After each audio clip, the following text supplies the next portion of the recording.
Students, आज के इस क्लास में हम लोग 10th क्लास हिंदी जो कि है 100 मार्क्स का आपका एग्जाम में पूछा जाता है। हिंदी जो है आपके एग्जाम के लिए बहुत ही इम्पोर्टेंट है, इसलिए आपको हिंदी का अच्छी तरह से तैयारी करना है। तो हम जो है पिछले 4 क्लास में 4 चैप्टर कंप्लीट कर चुके थे, जिसमें से आज के इस क्लास में हम लोग का है 5वां चैप्टर जो कि क्या है नागरी लिपि। नागरी लिपि और जो हम लोग का है 5वां चैप्टर है गोधली भाग 2 का। इसका लेखक कौन है? गुणाकर मूल है। तो चलिए आज के इस क्लास में हम इसका ऑब्जेक्टिव क्वेश्चन देख लेते हैं, फिर उसके बाद सब्जेक्टिव पे चलेंगे। पहला प्रश्न है, नेवारी भाषाएं किस लिपि में लिखी जाती है? नेवारी भाषाएं किस लिपि में लिखी जाती है? तो आपका सही जवाब हो जाएगा ऑप्शन ए देवनागरी। दूसरा सवाल है, हिंदी तथा इसकी विविध बोलियां किस लिपि में लिखी जाती है? तो इसका सही जवाब क्या हो जाएगा? देवनागरी। हिंदी तथा इसकी विविध बोलियां किस भाषा में लिखी जाती है? देवनागरी। तीसरा सवाल है, सूर्य नामक पुस्तक किनकी रचना है? तो सूर्य नामक पुस्तक किनकी रचना है? गुणाकर मूले। ऑप्शन नंबर सी हो जाएगा सही उत्तर। चौथा सवाल है, भारतीय लिपियों की कहानी, भारतीय लिपियों की कहानी पुस्तक के रचयिता कौन है? तो इनका रचयिता कौन है? गुणाकर मूले। ऑप्शन नंबर डी हो जाएगा सही उत्तर।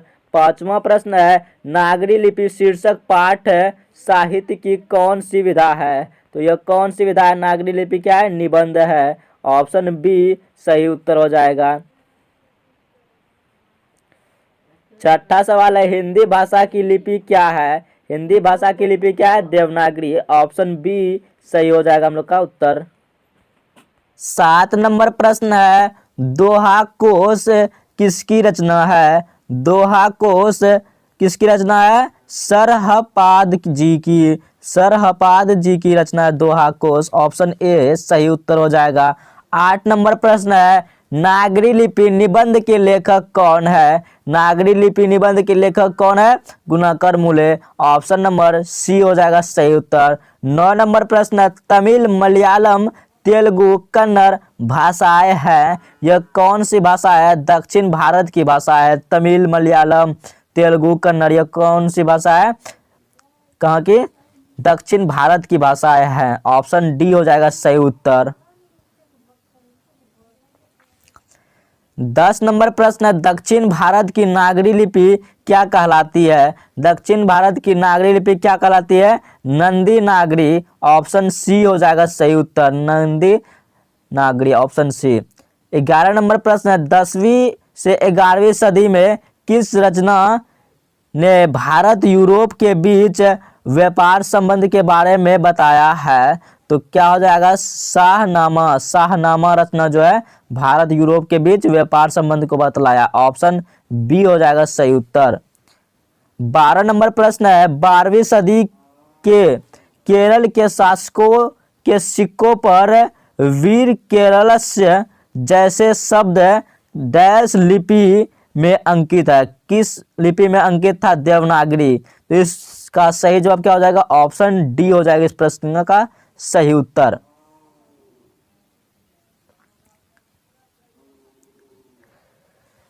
तेरह नंबर प्रश्न है, ईसा की 14वीं से 15वीं सदी के विजयनगर के शासकों ने अपने लेखों की लिपि को कहा है? तो इसको क्या कहा है? नंदी नागरी। ऑप्शन ए सही उत्तर हो जाएगा नंदी नागरी। 14 नंबर प्रश्न है, हिंदी लिपि जाती है, क्या है? हिंदी लिखी जाती है तो कौन सी भाषा में? तो इसका सही उत्तर हो जाएगा देवनागरी। यह प्रश्न का उत्तर तो सभी को मालूम होगा। चलिए 15 नंबर प्रश्न है, हिंदी के आदि कवि कौन है? तो हिंदी के आदि कवि कौन हो जाएगा? सरहपाद। ऑप्शन डी हो जाएगा सही उत्तर। 16 नंबर प्रश्न है, नागरी लिपि शीर्षक निबंध के निबंधकार कौन है? तो इसका जो सही उत्तर आपको कमेंट बॉक्स में कमेंट करके बताना है। तो चलिए 17 नंबर प्रश्न देखते हैं। क्या सरहपाद की कृति है? इनमें से बताना है सरहपाद की कृति क्या हो जाएगा। दोहा कोश किनकी कृति है? सरहपाद जी की। आपको क्वेश्चन पूछा भी गया था कि दोहा कोश किनकी कृति है, तो किसका हो जाएगा? सरहपाद जी की। ऑप्शन ए हो जाएगा इस क्वेश्चन का सही उत्तर। 18 नंबर प्रश्न है। क्या है प्रश्न है? विजयनगर के राजाओं के लेखों की लिपि को क्या नाम दिया गया? तो क्या नाम दिया गया था? तो नागरी लिपि। ऑप्शन डी हो जाएगा सही उत्तर, नागरी लिपि। सॉरी, इसका सही उत्तर जो हो जाएगा, क्या नाम दिया गया था?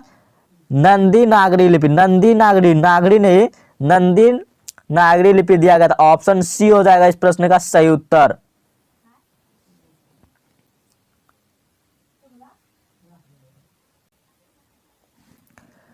उन्नीस नंबर प्रश्न है। उत्तर भारत से नागरी लिपि के लेख कब से मिलने लगे? तो कब से? 8वीं सदी से मिलने लगे थे। ऑप्शन ए सही उत्तर हो जाएगा। 20 नंबर प्रश्न है। 20 नंबर प्रश्न क्या है? नागरी लिपि के आरंभिक लेख हमें कहाँ से मिले हैं? तो कहाँ से मिला था? दक्षिण भारत से। ऑप्शन सी सही उत्तर हो जाएगा। 20 नंबर प्रश्न है। बेतमा दान पत्र किस समय का है? बेतमा दान पत्र किस समय का है? 1020 ईस्वी, यानी कि 1020 ईस्वी का। ऑप्शन ए सही उत्तर हो जाएगा इस प्रश्न का। 22 नंबर प्रश्न है। गुणाकर मूले का जन्म किस राज्य में हुआ था? तो किस राज्य में हुआ था? महाराष्ट्र राज्य में। ऑप्शन सी हो जाएगा सही उत्तर। 23 नंबर प्रश्न है। गुणाकर मूले की शिक्षा की भाषा क्या थी? तो इसका भाषा क्या था? मराठी था। ऑप्शन डी हो जाएगा सही उत्तर इस प्रश्न का। 24 नंबर प्रश्न, नागरी लिपि किस विधा की रचना है? नागरी लिपि जो है क्या है? निबंध है हम लोग का, जो गुणाकर मूले द्वारा लिखा गया है। क्या? 25 नंबर प्रश्न है। देवनागरी लिपि के टाइप लगभग कितने पहले बने? कितने पहले बना था? तो 2 सदी पहले बना था देवनागरी लिपि के टाइप। ऑप्शन ए हो जाएगा सही उत्तर। 26 नंबर प्रश्न है। गुप्त काल से किस लिपि का संबंध है? तो इसका सही जवाब हो जाएगा क्या? Brahmi. Option B right answer. 27 number प्रश्न है। मूले जी ने मिडिल स्तर तक के किस भाषा को पढ़ाया? किस भाषा को पढ़ाया था? तो मराठी भाषा। तो यह मराठी भाषा से बिलोंग करता था। ऑप्शन सी सही जवाब है। 28 नंबर प्रश्न है। गुप्तों की राजधानी पटना को क्या कहा जाता होगा? तो क्या कहा जाता होगा? देवनगर। ऑप्शन डी देवनगर कहा जाता होगा। 29 नंबर प्रश्न, नागरी लिपि पाठ किस लिपि में रचित है? तो यह किस लिपि में? देवनागरी। जो ऑप्शन है सी हो जाएगा हम लोग का सही उत्तर। ऑप्शन सी सही उत्तर। नेपाली भाषा की लिपि है, तो नेपाली जो भाषा उसकी भी लिपि क्या है? देवनागरी। ऑप्शन डी इस प्रश्न का सही उत्तर हो जाएगा देवनागरी। 31 नंबर प्रश्न है। क्या है? मराठी भाषा की लिपि कौन सी है? मराठी भाषा की लिपि क्या हो जाएगा? मराठी लिपि। ऑप्शन डी हो जाएगा सही उत्तर। 32 नंबर प्रश्न है। गुणाकर मूले ने किस लिपि को प्राचीन नागरी लिपि की बहन की संज्ञा दी गई? संज्ञा मतलब नाम दी गई है। तो ऑप्शन इसका हो जाएगा B Bangla. Option B is right answer. Gunakar Muley का जन्म कब हुआ? तो गुणाकर मूले का जन्म कब हुआ था? 1935 ईस्वी में। ऑप्शन ए हो जाएगा इस प्रश्न का सही उत्तर। देखिए सभी प्रश्न बस छांट के लाया गया है, तो आप इससे स्किप मत कीजिएगा, पूरा वीडियो को जरूर देखिएगा। चलिए, नागरी लिपि शीर्षक पाठ किस पुस्तक से लिया गया है? यह किस पुस्तक से लिया गया? भारतीय लिपियों की कहानी पुस्तक जो है उस पुस्तक से लिया गया है। 35 नंबर प्रश्न है। बेतमा कहाँ की भाषा कहाँ है? बेतमा जो कहाँ है? इंदौर के पास बेतमा है। ऑप्शन ए हो जाएगा सही उत्तर। 36 नंबर प्रश्न है, गुणाकर मूल्य की प्रारंभिक शिक्षा किस परिवेश में हुई थी? तो किस परिवेश में? ग्रामीण परिवेश में, मराठी भाषा में हुआ था। Option B right answer. 37 number प्रश्न है, क्या है? सिद्धम क्या है? सिद्धम क्या है? एक प्रकार की लिपि है। सिद्धम क्या है? एक प्रकार की लिपि। ऑप्शन डी हो जाएगा सही उत्तर।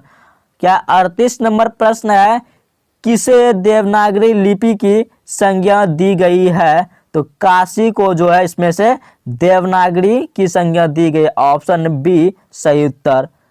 39 नंबर प्रश्न है, उत्तर भारत के विशेष स्थापत्य शैली को क्या कहते हैं? किसको क्या कहते हैं? नगर शैली। ऑप्शन डी सही उत्तर हो जाएगा। 40 नंबर प्रश्न है, अमोघ वर्ष कौन था? अमोघ वर्ष कौन था?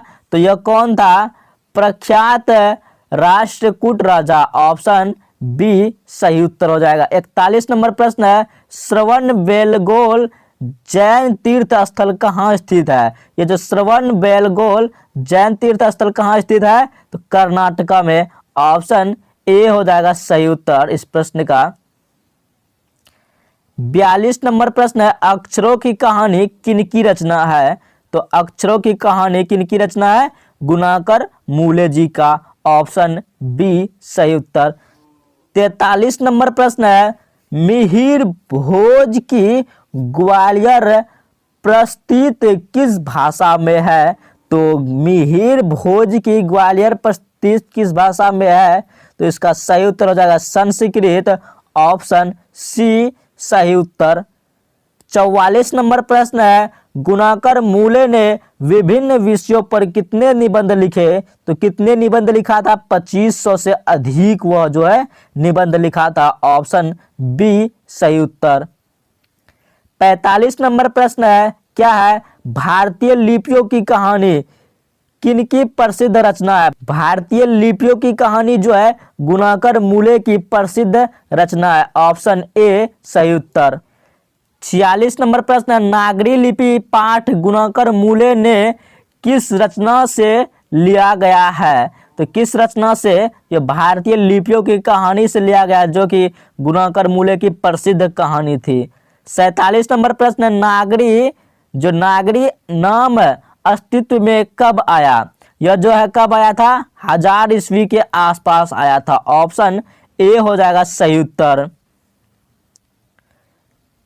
48 नंबर प्रश्न है और इस क्लास का अंतिम प्रश्न है, क्या साफ दिखाई नहीं दे रहा होगा? क्या गुणाकर मूल्य की मृत्यु कब हुई थी? तो इसका जो मृत्यु है 2009 के आसपास, 2009 में ही हुआ था। ऑप्शन डी हो जाएगा सही उत्तर। चलिए, आज का हम लोग का 48 क्वेश्चन कंप्लीट हुआ। 5वां चैप्टर जो कि था नागरी लिपि, और हम लोग का 6ठा चैप्टर है, क्या है? बहादुर कहानी। यह जो बहादुर कहानी जिसका लेखक कौन है? अमरकांत है। इसमें भी हम लोग का 50 के आसपास ऑब्जेक्टिव टाइप प्रश्न करेंगे, तो यह हम लोग नेक्स्ट क्लास में करेंगे। आज के लिए बस इतना ही, फिर मिलते हैं हम लोग नेक्स्ट क्लास में। तब तक के लिए बाय, टेक केयर, जय Hind, Vande Mataram. Like share and subscribe जरूर कर दीजिएगा सभी स्टूडेंट।